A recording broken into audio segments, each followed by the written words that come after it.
జై శ్రీరామ్. శ్రీమాత్రే నమః. శ్రీ గురుభ్యో నమః.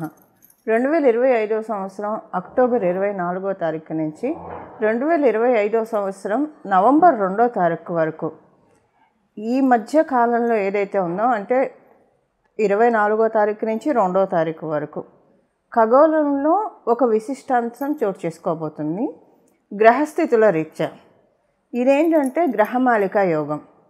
ఈ గ్రహమాలికా యోగం కర్కాటక రాశి మొదలుకొని వృశ్చిక రాశి వరకు ఉంటుంది. మధ్య మధ్యలో ఇలా గ్రహమాలికా యోగాలు గోచార రీత్యా ఏర్పడుతూ ఉంటాయి. ఎప్పుడు ఏర్పడే ఎప్పుడు వచ్చే గ్రహమాలికా యోగం ఒక ఎత్తు అయితే, ఇప్పుడు మనకి ఈ సంవత్సరంలో 2025 సంవత్సరంలో ఖగోళంలో ఏర్పడుతున్న ఈ గోచారంలో ఏర్పడుతున్న ఈ గ్రహమాలికా యోగము చాలా విశిష్టాంశాలతో కూడి ఉన్నది. దానికి కారణం ఏంటంటే, మొదట అసలు ఈ గ్రహమాలికా యోగం ఏర్పడటానికి కారకమైన గ్రహాల గురించి మనం తెలుసుకుందాము. కర్కాటక రాశిలో గురు భగవానుడు, సింహరాశిలో కేతుదేవుని సంచారము, కన్యా రాశిలో శుక్రాచార్యుల వారి సంచారము, తులారాశిలో సూర్యనారాయణమూర్తి, అలాగే బుధ భగవానుడు, మంగళ సంచారము. బుధ భగవానుడు 25వ తారీఖు వృశ్చిక రాశిలోకి వెళ్ళిపోతాడు. అలాగే వృశ్చిక రాశిలో చంద్రదేవుని సంచారము. చంద్రుడు మళ్ళీ వృశ్చిక రాశిలోంచి వెళ్ళిపోయినా గ్రహమాలిక యోగం 2వ తారీఖు వరకు కూడా ఉంటుంది. 24 మొదలుకొని మనకి నవంబర్ 2వ తారీఖు 2025 సంవత్సరంలో ఈ విశిష్టాంశం చోటు చేసుకుంటుంది. ఈ విశిష్టాంశం ప్రారంభ రాశి మనం చూసుకుంటే కర్కాటక రాశి నుంచి ప్రారంభమవుతుంది. కర్కాటక రాశిలో గురు భగవానుడు అతిచారంలో సంచారం చేస్తూ ఈ గ్రహమాలిక యోగం ఏర్పడటము నిజంగా మనకు ఒక రిలాక్స్ పాయింట్ అని చెప్పాలి. యూనిక్గా అప్లికేబుల్ అయ్యే పాయింట్స్ మనం చూద్దాం. ఇప్పుడు మనం చూస్తున్నాము, ఇప్పుడున్న పరిస్థితుల రీత్యా, మార్కెట్ కండిషన్స్ రీత్యా చాలామందికి లే ఆఫ్స్ ఇలా అవుతూ ఇబ్బంది పడుతూ ఉన్నారు. కొంతమందికి అసలు వాళ్ళ ఉద్యోగాలు ఉంటాయో లేదో అన్న అన్సర్టనిటీ తోటి బాధపడుతూ ఉన్నారు.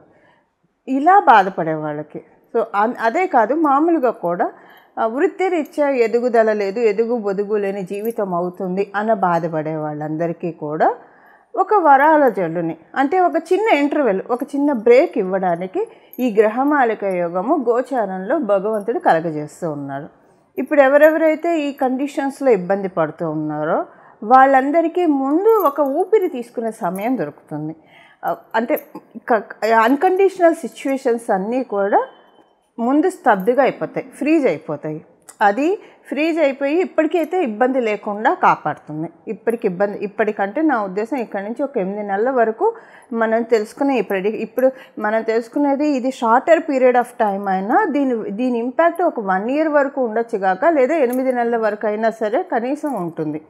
సో ఈలోగా ఉద్యోగస్తులు మీరు అప్గ్రేడ్ చేసుకోవడానికి, ఏమన్నా కోర్సులు నేర్చుకోవడానికి ముందు అసలు మనకు ఒక టైం ఇవ్వాలి కదా. ఇప్పుడు ఎవరైనా ఒక ఆఫీస్కి ఇన్విజిలేషన్కో ఇన్స్పెక్షన్కో వస్తున్నారు అనుకోండి, ఉదాహరణకి, ఎంత సిన్సియర్గా చేసుకునే వాళ్ళైనా సరే వర్క్ ఒకసారి అన్ని క్రాస్ చెక్ చేసుకోవడానికి టైం కావాలి కదా. ఇప్పుడు ఉదయం 10ంటికి చెప్పి 12ంటికల్లా వస్తున్నాం అంటే అవన్నీ క్రాస్ చెక్ చేసుకోవడానికి టైం ఉండకపోవచ్చు. అదే ఒక 10 రోజులు లేదా ఒక 4 రోజులు ముందు ఈ టైంలో ఫలాని డేట్లో ఫలాని టైంలో వస్తున్నారని తెలిస్తే నింపాదిగా అన్నీ కూడా క్రాస్ చెక్ చేసుకొని రికార్డ్స్ అన్నీ పర్ఫెక్ట్గా ఉన్నాయా లేదా అని చూసుకుంటారు కదా. ఇప్పుడు అలాంటి సమయము అందరికీ వస్తుంది. ఇది ప్రతి ఒక్కళ్ళకి అప్లికేబిలిటీ ఉంటుంది. మీరు వృత్తిరీత్యా, నేను చెప్పాను, వృత్తిరీత్యా అనే కాదు, మామూలుగా కూడా నిత్య దైనందిన జీవితంలో ఏవైనా అరే ఏంటి సమస్యల వలయంలో కూరుకుపోతున్నా, ఒక్కసారి ఎందుకు ఇలా అయిపోతుంది, జీవితంలో ఎన్నడూ ఇలాంటివి చూడలేదు, అంటే సమస్యల సుడిగుండంలాగా అయిపోతుంది ఇలా అనుకుంటున్న వాళ్ళకి కూడా ఇది డెఫినెట్గా ఒక రిలాక్సింగ్ పాయింట్. ఒక ముందు ఏంటంటే మీరు ఏ విషయాల వల్ల ఇబ్బంది పడుతున్నారో వాటి నుంచి ఫస్ట్ ఫ్రీ చేస్తారు, అంటే స్తబ్దు అయిపోతారు. ఉదాహరణకి మీకు అర్థమయ్యేది చెప్పాలంటే, ఎవరికన్నా బాగా అప్పులు ఉన్నాయనుకోండి, అప్పుల వాళ్ళ ప్రెషర్ ఎక్కువైపోతూ ఉంది, అరే భగవంతుడు తట్టుకోలేకపోతున్నా అంటే, ఇప్పుడు ఉండైతే ఎవరు దాచిపెట్టుకోరు, ఇచ్చేస్తారు, లేక ఇవ్వరు కదా. అప్పుడు అలా మీరు బాధపడుతూ ఉంటే కనుక ముందు వాళ్ళు అడగడం ఆపేస్తారు. మేబీ అంటే టైం ఇస్తారు, వాళ్ళు కూడా మీకు టైం ఇస్తారు. ఇన్ని మంత్స్కి గడువు ఇస్తున్నాం, ఈలోగా మాకు తీర్చేయండి. ముందు ఏంటంటే మీకు ఊపిరి పీల్చుకోవడానికి సమయం ఇస్తారు.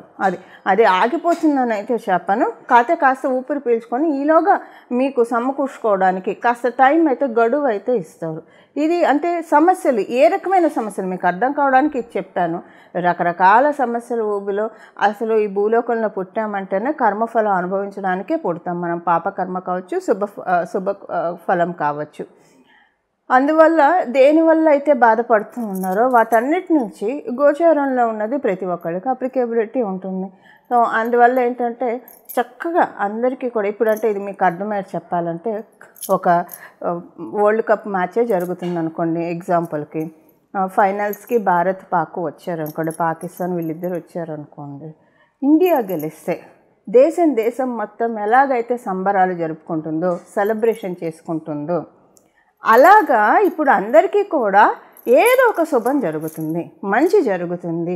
ఆశాజనకమైన పీరియడ్ ప్రతి ఒక్కళ్ళకి అంటే ఎవరి లెవెల్లో ఎవరి స్థాయిని అనుసరించి వాళ్ళకి ఈ రిజల్ట్స్ అప్లికేబిలిటీ ఉంటుంది. సపోజ్ ఇప్పుడు ఒక మామూలుగా సాధారణ ఉద్యోగం చేసుకునే వాళ్ళకి తగ్గట్టు వాళ్ళు కాకపోతే వాళ్ళ కళ్ళల్లో ఆనందం వచ్చేంత మంచి జరుగుతుంది. ఇదే ప్రస్తుతం ఉన్న గ్రహస్థితులు. భగవంతుడు మానవులు ఇంత కష్టపడుతూ ఉన్నారు, వీళ్ళందరూ నా బిడ్డలు. అప్పుడప్పుడు భగవంతుడు మనకి ఇలా వరాన్ని అంటే గ్రహదేవతని మరీ అంత పీడించవాకుండా వాళ్ళు నా బిడ్డలు, వీళ్ళని కాస్త కరుణించండి, కాస్త వీళ్ళని కాపాడండి అని అప్పుడప్పుడు జీవోస్ ఆర్డర్స్ పాస్ చేస్తూ ఉంటారు. అలా ఆర్డర్స్ పాస్ చేసే సమయమే ఇది. ఎందుకు అంత బలంగా చెప్తున్నానంటే ఇది కర్కాటక రాశిలో గురు భగవానుడు అతిచారంలో ఉంటూ ఏర్పడుతున్న శుభ సందర్భం. సో ఇది మనందరికీ కూడా ఒక ఆశాజనకమైన పీరియడ్గా మారబోతుంది. ఇప్పుడు మనం విడివిడిగా ఏ రాశుల వాళ్ళకి ఎలాంటి బెనిఫిట్స్ ఉంటాయి ఇప్పుడు యూనిక్గా తెలుసుకున్నాం. బట్ మళ్ళీ ఎవరి రాశి వాళ్ళకి బెనిఫిట్స్ ఉంటాయి కదా, అవి మనం ఇప్పుడు చూద్దాము. టూకీగా చాలా క్లుప్తంగా ఒక 2-3 పాయింట్స్లో చెప్పి ముగించేస్తాను ప్రతి రాశి వాళ్ళకి.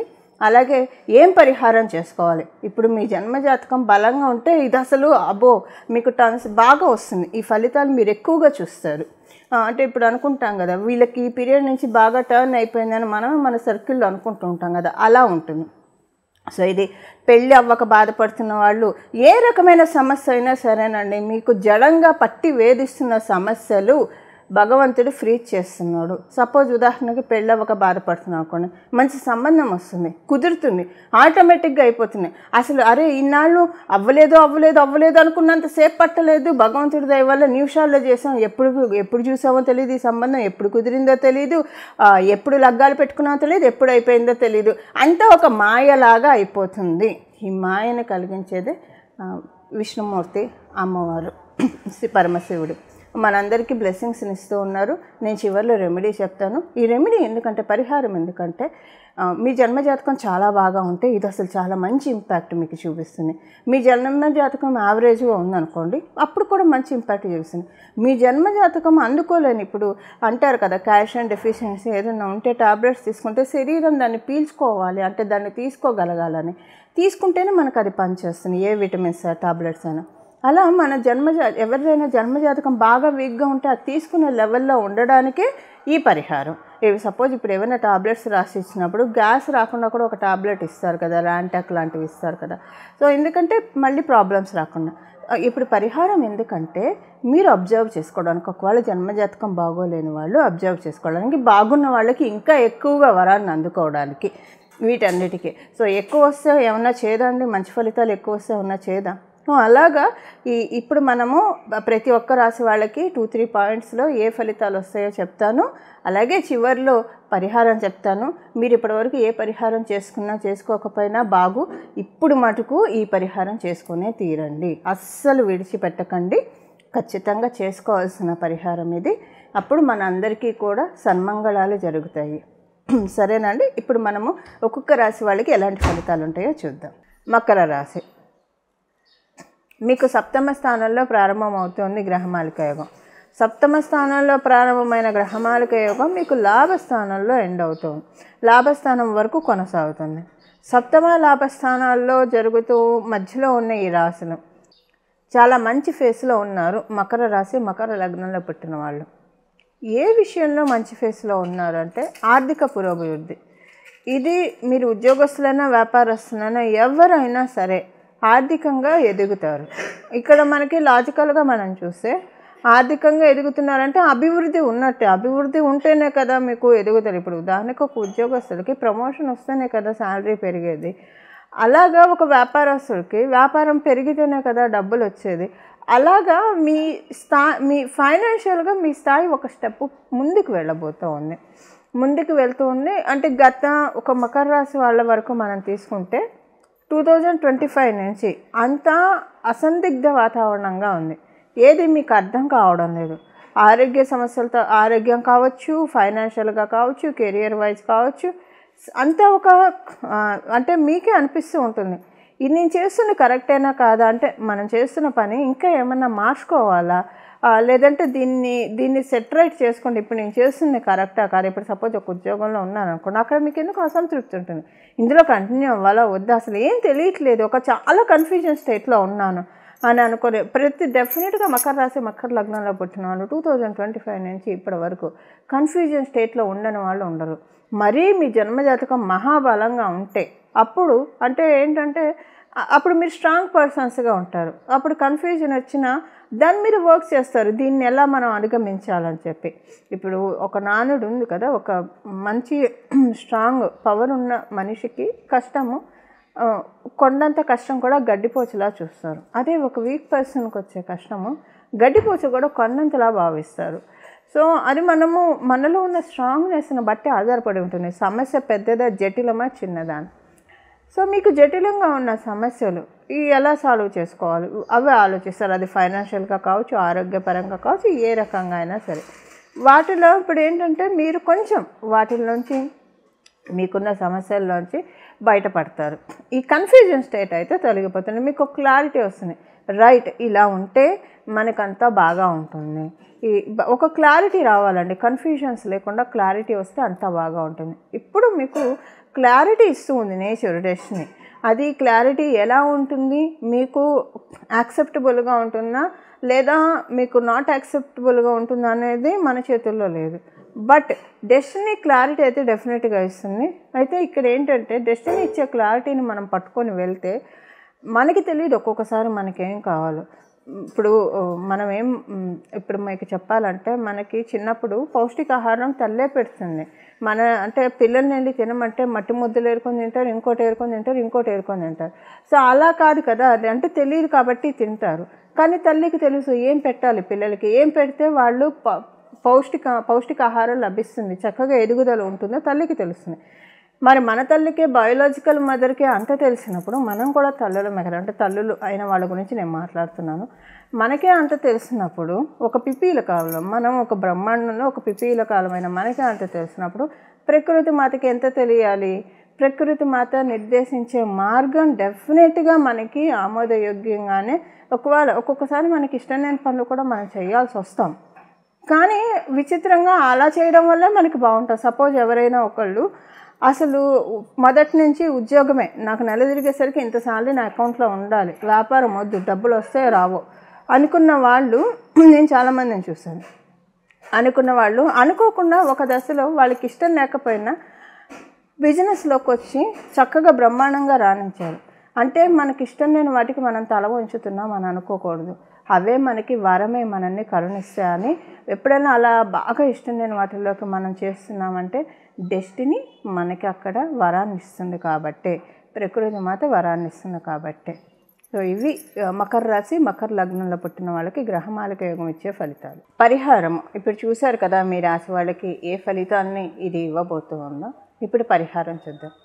పరిహారం ఏంటంటే మీకు ఇప్పుడు మనం తెలుసుకునే ఈ సమయం 24 నవంబర్ నుంచి 24 అక్టోబర్ 2025 నుంచి 2వ తారీఖు నవంబర్ 2025 సంవత్సరం వరకు. దీని ఫలితాలు రాబోయే సంవత్సరంలో మనం చూస్తాము, అందరం కూడా చూస్తాము.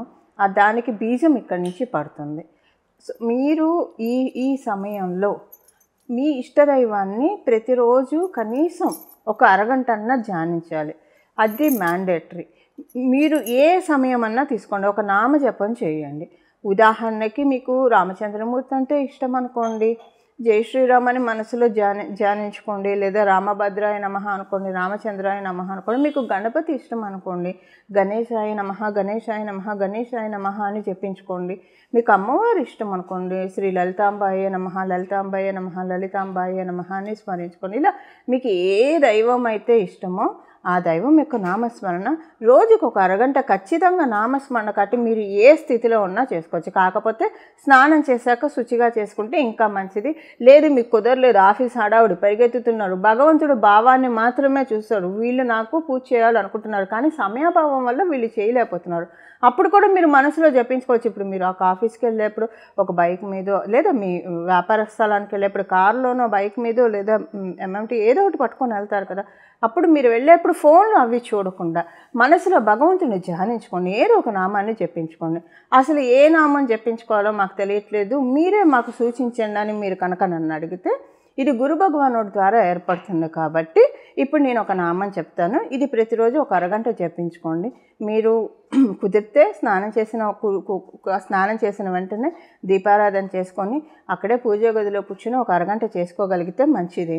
ఒకవేళ అలా చేసుకోలేకపోయారు సమయాభావం వల్ల, అప్పుడు కూడా విడిచిపెట్టకుండా ఏ సమయం కుదిరితే ఆ సమయం భగవద్ పూజకి సర్వకాల సర్వావస్థలు అందు కూడా మనం భగవంతుని పూజించవచ్చు. మనకి గీతాచార్యుల వారు కూడా చెప్పింది అదే, ఈ సమయంలోనే ఆయన్ని పట్టుకోవాలి, ఈ సమయంలోనే అలా పూజించాలి, ఇలా హార్డ్ అండ్ ఫాస్ట్ రూల్స్ ఏం లేవు మనకి భగవంతుడి విషయంలో. ఏ సమయంలో అయినా విడిచిపెట్టకుండా చేసుకోండి. ఇప్పుడు మనం చేసుకోవాల్సిన నామము, అందరూ ఒకవేళ మీ ఇష్టదైవాన్ని స్మరించుకుంటూ ఈ నామం జపించవచ్చు, లేదా మీ ఇష్టం ఈ నామాన్ని జపించవచ్చు, చాయిస్ మీకే వదిలేస్తున్నాను. ఇప్పుడు నామం వచ్చేసి శ్రీ గురు దక్షిణామూర్తయే నమః, శ్రీ గురు దక్షిణామూర్తయే నమః, శ్రీ గురు దక్షిణామూర్తయే నమః. అత్యద్భుతమైన నామరాజం ఇది. గురు భగవానుడు కలిగిస్తూ ఉన్నాడు ఈ యోగాన్ని. ఈ నామంతో కనుక ప్రతిరోజు, అసలు ఇది మీరు ఇక్కడి నుంచి 24వ తారీఖు మొదలు పెట్టుకొని ప్రతిరోజు కనీసం 24 నుంచి 2వ తారీఖు వరకు అరగంట చేసుకున్న, కనీసం రోజు కూడా మీరు ఒక 10 నిమిషాలు మనం కేటాయించలేమో భగవంతుడికి, చేసుకుంటే చాలా మంచిది. ఎంత అద్భుతమైన నామం అంటే ఇది. ఇంకా మనలో ఉన్న అవిద్యని, మనలో ఉన్న అజ్ఞానాన్ని అన్నీ తొలగించేస్తారు. అజ్ఞానం వల్లే మనం ఏ తప్పు చేసినా, ఏ దోషాలు చేసినా దానివల్లే ఇబ్బంది పడతాము. సో మనము ఏ పని చేస్తే మనకి ఇబ్బంది కలుగుతుందో అలాంటి వేలోకి మనల్ని వెళ్ళనీయకుండా, అలాంటి పనులు మనల్ని చేయనీయకుండా పట్టి కాపాడేస్తాడు ఆయన. అసలు నన్ను నమ్మండి, నన్ను కాదు భగవంతుని నమ్మండి, ఇది ఆయన పట్టి కాపాడేస్తాడంటే నమ్మండి. అసలు మనకి ఇబ్బందులు రాకుండా ఆయన కాపాడుతాడు. ఇది చాలా బ్యూటిఫుల్ పీరియడ్ అండి, మిస్ చేసుకోకండి. మళ్ళీ మనకి గురు భగవానుడు మళ్ళీ మిథున రాశిలో ఉండి ఈ అతిచారం విశిష్టమైంది. ఈ అతిచారంలో ఈ గ్రహమాలిక యోగం ఇంకా విశిష్టాంశమైంది. ఇది మనం చాలా ప్రాపర్గా, ఒక రకంగా చెప్పాలంటే భక్తి శ్రద్ధలతోటి, వినయ విధేయతలతోటి మనం సద్వినియోగం చేసుకోవాలి. ఈ పీరియడ్లో అనవసరంగా వాటికి వీటికి టైం కేటాయించకండి. మీకు ఏవైతే ప్రొడక్టివ్ వర్క్స్ ఉంటాయో, ఏవైతే మనకి ఇది ఇస్తుందో, సుఖంగా నిద్రపోవడానికి అవకాశాన్ని ఇస్తుందో వాటి వరకే మనం ఫోకస్ పెట్టి, రిమైనింగ్ టైం అంతా అని మన ఫ్యామిలీ రెస్పాన్సిబిలిటీ చూసుకుంటూ, రిమైనింగ్ టైం అంతా కూడా అవి చేసుకుంటూ, రిమైనింగ్ టైం అంతా కూడా దక్షిణామూర్తి స్వామి వారి పాదాన్ని ధ్యానించండి. అల్టిమేట్ రిజల్ట్స్ చూస్తారు. ఇది భగవంతుడి యొక్క కృపా కటాక్షం మనందరి మీద. ఒక్కసారి భగవంతుడు అమృతపు జల్లు మనందరి మీద కురిపిస్తున్నాడు. దాన్ని మనం ఇంట్లో కూర్చుంటే ఎలా వస్తుంది? మనం ఓపెన్ టు స్కైకి వెళ్ళిపోవాలి కదా, ఓపెన్ ప్లేస్కి వెళ్తేనే కదా అది మనకు వచ్చేది. అలా వెళ్ళేట్టు భగవంతుడు మనల్ని కరుణిస్తాడు. దీనికోసమే ఏ భగవంతుడిని పట్టుకున్నా దీనికోసమే. సో ఇలా మనమందరం కూడా కాలాన్ని సద్వినియోగం చేసుకుంటూ, కాలాన్ని ప్రొడక్టివ్ వర్క్స్ మాత్రమే వాడుతూ, మన జీవన అంటే ప్రొడక్టివ్ వర్క్స్ దేనికైతే మనకు దేని మీద ఫోకస్ పెడితే మన ఫ్యూచర్, మన గ్రోత్, మన ఫ్యామిలీ బాగుంటుందో వాటి మీద మనం కాన్సన్ట్రేట్ చేసుకుంటూ మన జీవితాన్ని సఫలీకృతం చేసుకోవడానికి చక్కటి సదావకాశాన్ని అవ్యాజ కరుణామూర్తి అయిన సకల దేవతలు మనకి కురిపిస్తూ ఉన్నారు. దీన్ని మనందరం సద్వినియోగం చేసుకోవాలని తద్వారా భగవంతుడి ఆశీస్సుల్ని పరిపూర్తిగా తీసుకోవాలని చెప్పి నేను కూడా మనందరి తరఫున మనస్ఫూర్తిగా భగవంతుడిని ప్రార్థిస్తూ మంగళం. నమో భగవతే వాసుదేవాయ.